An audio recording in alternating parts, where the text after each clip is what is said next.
দেশে আবারও আলোচনায় জঙ্গিবাদ। সম্প্রতি গুরুত্বপূর্ণ স্থাপনায় হামলার আশঙ্কা জানিয়ে সব ইউনিটকে সতর্ক করে পুলিশ সদর দপ্তর।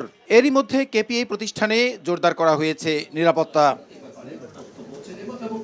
মঙ্গলবার সচিবালয়ে সাপ্তাহিক ব্রিফিংয়ে প্রধানমন্ত্রীর তথ্য ও সম্প্রচার উপদেষ্টা জানান, ৫ আগস্টের পর শরিয়া ভিত্তিক রাষ্ট্র কায়েমের স্বপ্ন ছিল একটি গোষ্ঠীর, কিন্তু গণতান্ত্রিক শক্তি ক্ষমতায় আসায় তাদের সে লক্ষ্য পূরণ হয়নি।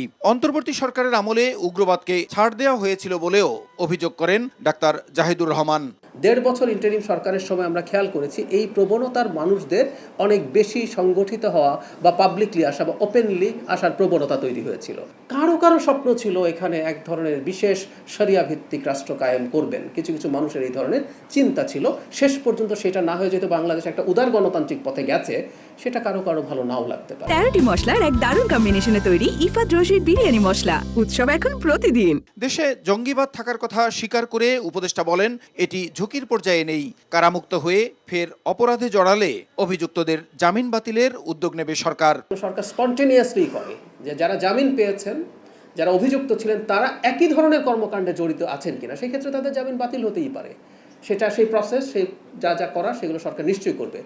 কথা হয় কি, আমরা অনেক সময় কিছু কিছু মানুষ যারা অভিযুক্ত ছিলেন তাদেরকে ব্লেম করে, আমি নিজেও দেখি যে সোশ্যাল মিডিয়াতে কথাবার্তা হচ্ছে, কিন্তু একটা রাষ্ট্র যখন ব্যবস্থা নেবে সেটা তথ্য এবং ইনফরমেশনের ভিত্তিতে, ইনভেস্টিগেশনের ভিত্তিতে নেবে।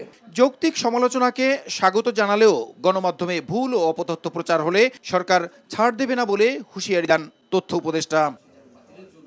প্রসূন আশিস, সময় সংবাদ, ঢাকা।